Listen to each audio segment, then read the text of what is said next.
Well, hey there, everybody. You're listening to the DIY Marketing School podcast. I'm your host and your marketing coach, Melanie Diane Howe. And today, I'm going to give you some tips about working virtually.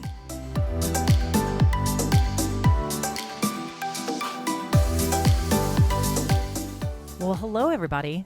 Okay, so we're just going to get this out of the way. I wanted to record this podcast episode because right now, the world is going through major changes. We are all seeing an increase in virtual work. People are having to change the way they communicate because of this pandemic that's going on. And it's really pushing and forcing people into new territory. And I'm the kind of person who I really like to stay positive. I can pretty much always find the silver lining in situations. And I just think that these are times when we can embrace the challenges. Some people are going to go through deeper challenges than others. And one, we need to help each other. So we want to make sure we're always helping each other. But two, just embrace that sometimes these situations can actually foster amazing creativity and innovation. And I want you to be thinking about that as you experience whatever it is that you're experiencing that's different. And so I know that the whole virtual working is new for everybody. Not everybody, but it's new for a lot of people. And even people like me who work virtually all the time, it's new for the people we're working with. And so it's new in some way, shape, or form. It's affecting just about everyone. And I know that there's a lot of people, especially in the small business world, that just haven't really ever been set up to work together remotely or virtually. And even if you are an entrepreneur and you now are working and having to do business, work with your clients virtually and remotely, then it's possible, it's new for you. So I just wanted to record this episode and give you guys some of my tips on how to be more successful in this world of virtual interaction, virtual work that we're now embracing. And this is more so your actual day-to-day operations. Okay, there's a million things we could talk about when it comes to converting business to virtual, but I want to talk more just about helping you be successful now that you're basically working from home or working remote. That's either new to you or it's new to some of the people that you're working with. And so I wanted to talk about it, and I wanted to just give you a little background. I mean, I've honestly been working remotely, in different capacities since 2006. I worked for a large company and we had a headquartered office that I, worked in. And then I ended up taking a different position in our Chicago office, which was an office of about 5 people. And I especially worked with those people in that office, those designers, but I also, all of my clients were elsewhere, and all of the people back in our headquarters that I worked with, they were obviously not in the office with me. So conference calls, being on conference calls and being on a speakerphone during a meeting instead of sitting in the meeting, and just trying to come up with different ways to communicate. That all started for me in 2006. And fast forward a little bit, then I ended up working for a software company who had all kinds of great systems and tools. And we created systems and tools for project management. And a lot of our employees were virtual. Then when I became self-employed, I basically became virtual in the world. And in a lot of ways, working by myself, I worked at home a lot too. And so I learned a lot about what it's like to work from home, to work in isolation, if you will, the loneliness that can happen, because I went from working in groups and collaborating with people to basically becoming by myself all the time. And so I know what that's like. And then now, here in the last 3-4 years, I have clients, I can work with people anywhere. And so I know what it's like to work face-to-face, and I also know what it's like to not work face-to-face. I have one of my clients, I'm a contractor for somebody, they have a big team, and we work, everyone's virtual. Everybody is virtual. Even the people that live in the same town together actually work from their homes, and every once in a while they will gather. So I have a lot of experience in this whole virtual environment, and I wanted to just share with you a few tips to help you embrace this and be set up for success. And some of these things are things that I've learned through making mistakes or wish somebody had told me a long time ago. And then other things are just things that kind of came out of the innovation, like, oh man, this should be easier in creating solutions. So here we go. First things first. literally the first thing you do every day is get out of bed and get up. And now that you're working virtually and you're not in an office, and you may have the kids at home now even too, who don't have to get up early for school during this crazy time. I'm going to encourage you to still get up around the same time you used to get up. And I just think this is key. Unless you are, a night owl and you're doing all your work throughout the night, I want you to really consider still getting up in the morning, even though you just shaved off whatever amount of time you shaved off because you don't have to commute into work or take the kids to school first, then go to work. Some of you may have gained back an hour and a half of your morning just from that. But still get up at a normal time. And I want you to get up around the same time every day. Having routine is important. And just because we're working virtual and we don't have to show our face in the office at a certain time or whatever, that doesn't necessarily mean that we should let go of structure. And that kind of leads me to the next one. The next one is get ready in the morning. So you can totally work in your pajamas, most likely now, yoga pants, whatever you want. You don't have to shower. You don't even have to brush your teeth. But I'm going to encourage you to still do so. One, because brushing your teeth is good hygiene and hygiene is important, but also you are going to feel so much more productive if you actually get ready. Now, let's say you worked at a bank or something and you had to wear, a suit every day. I'm not saying you need to put on a suit every day to work at home, but I do want you to get dressed. I want you to at least feel good about yourself, put on real clothes, not just pajamas. Don't just sit in your pajamas all day. Put on some actual clothes. And I want you to think about your morning routine. Let's say now, if you are going to work out in the morning, then obviously you're going to wait. You're going to work out first, and then you're going to get ready. But I still want you to get ready. Don't just stay in those workout clothes. So that's just something else that I wanted to say. And then another thing I want to say is throughout the day, I want you to keep moving. So even if you are, at your office, maybe you worked in a cubicle all day, this isn't necessarily going to be different that you're working from home. It's just there's something about being at the house and being at home. When you move around and you actually just walk around your house or go outside for a walk, it actually helps because you're changing your environment and you're changing what you're doing and you're getting up and doing something. It's just different at home. At the office, you're getting up and you're, going to the restroom, you're going to the kitchenette, you're refilling your water. You're moving into different spaces. But at your house is likely smaller and it's a more confined space. And you need to get up and be moving around. So you're actually potentially going to need to make an extra effort in this. And it's just healthy. It's just a good thing to do and it will refresh your mind. So if you can walk outside, great. If the weather's not, conducive to that, then you're going to have to find a way to kind of move around your house. And if it's really tight quarters, then honestly, you might consider doing jumping jacks or something else that you can do in place because you need to keep that blood flow happening. And now that you're not at the office where you may have had more space to do so, you're going to have to be a little bit more intentional at home for sure. So the next one that I wanted to say is, I think this is something that you may skip, and I think it's really important. I want you to make a dedicated workspace. And a lot of you maybe are right now working at the kitchen table or you're even sitting on the couch with your computer in your lap. I actually want you to create a dedicated workspace. Now, if you don't have office space or space for a spot, then you may have to get a little creative here. Even if you sacrifice part of the dinner table for a while, you've got to have this dedicated workspace. And there's a couple of reasons for this. One is, let's say for an example, you're sitting on the couch with your laptop and that's where you're working. And if you don't make a dedicated workspace, when it's time to stop working and you sit on that same couch to watch TV to kind of like decompress or relax, you're actually still sitting in your office. And so one of the reasons why having a dedicated workspace is key is that you can mentally separate yourself from being at work. And this is really difficult to do if you are using, your bedroom or your dining room table or your couch, like I said, to sit and do your work. And maybe you're doing it in a combination of places. And that's the other thing is the combination of places actually doesn't create synergy. And so by having that dedicated space, you sit down, there's just this mental thing that happens. It's like, okay, it's work mode now.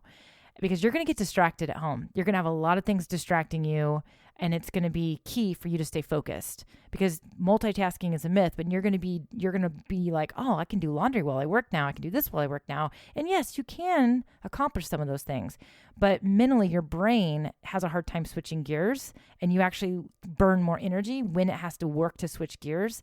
And that's the other thing, is when you have to switch gears, but also remind yourself you're at work versus not at work. Again, you're just taking up brain power that doesn't need to be used. So I suggest that if you have an extra room that you can make it actually your office, make it your office, separate the space. It's the best option if you can actually have a fully dedicated space, like a separate room or a corner of a room, because you can really separate yourself from that space.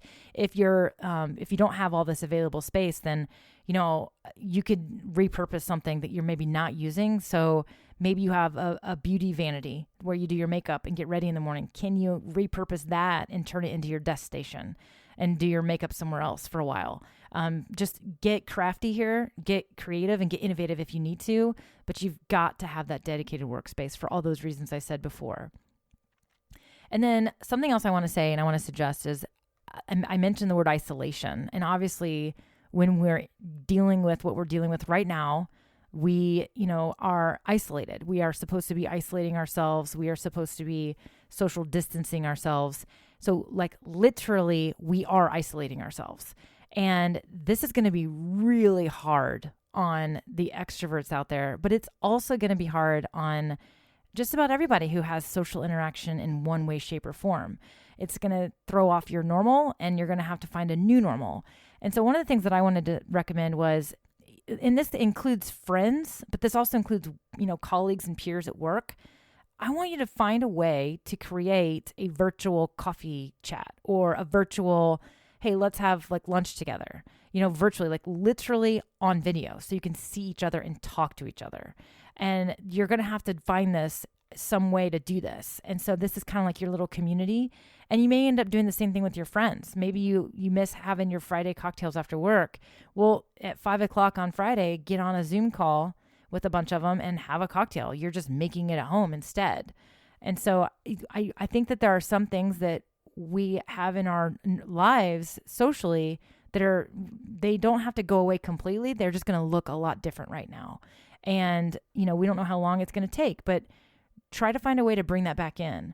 And that is going to help you, because the isolation in the beginning is going to be probably really hard, and then you might normalize to it, but it's still going to take some things away from you inside. And so let's find a way to create a little bit of that normalcy. But, well, I'm not saying normalcy. I'm saying take those things you used to do and let's find a new way to do it, but let's not let go of it completely.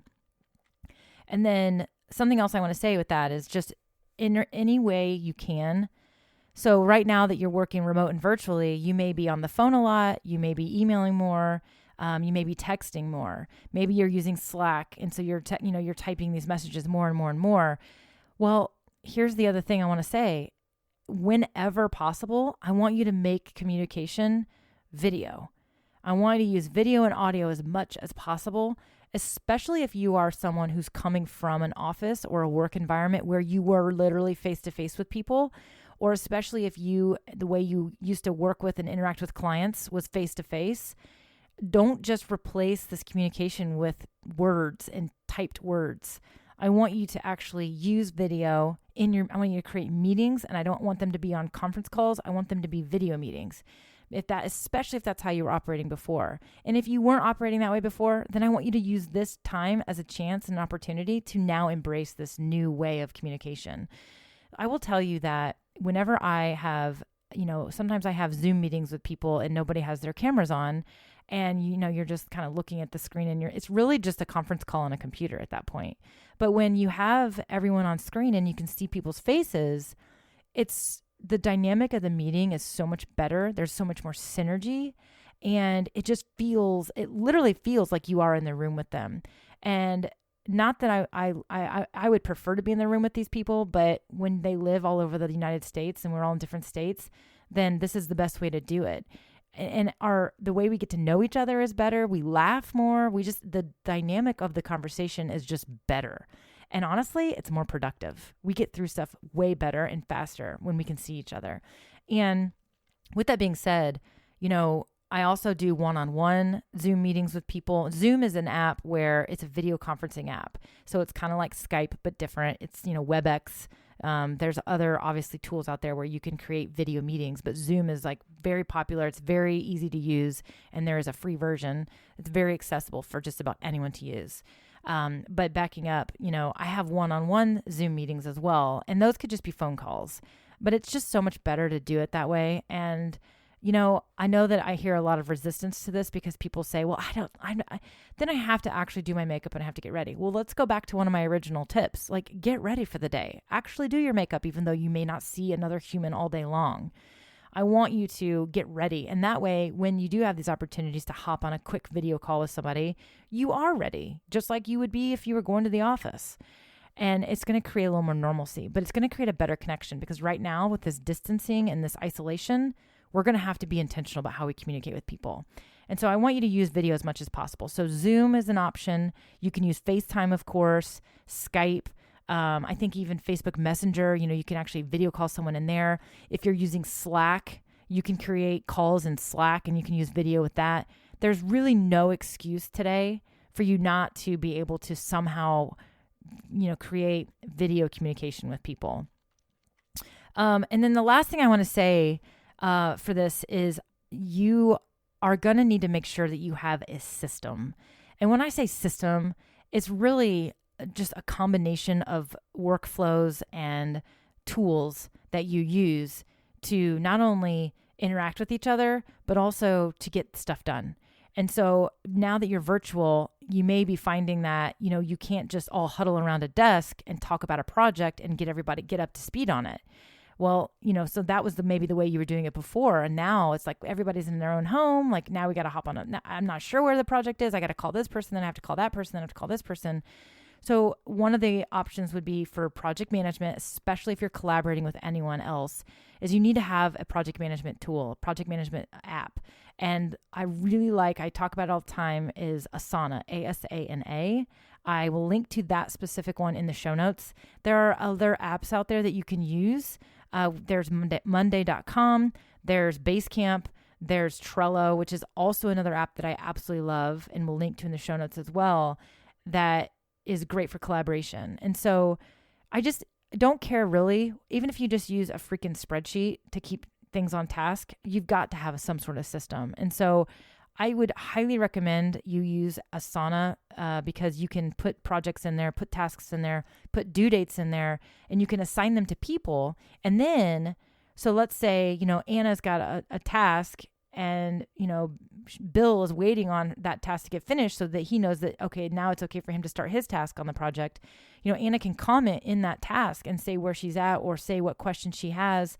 And then somebody else can look at that and say, oh, this task isn't done yet because Anna's still waiting on a response from the client. But you don't have to call Anna to find out, hey, where are you on that? You can just open this up and see everything really quick and fast. And yes, you could just call Anna and find out where she is on the task. But when you make that phone call, you're taking the time to make the phone call and you're disrupting whatever it was that Anna was working on at that moment. And so productivity is going to be important right now, and you need a system to be able to do that.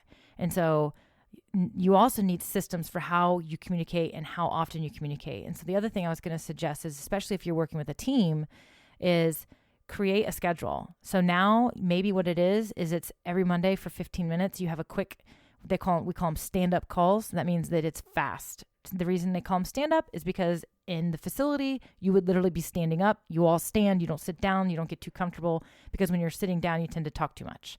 But have a quick check-in meeting on a Monday, and then say we're going to have one of these every morning for 15 minutes until we get this new workflow figured out. Like, come up with a system for communicating and come up with a system for how you're going to manage your projects. And then the other system I think that some of you are going to have to look into is some sort of cloud folder system.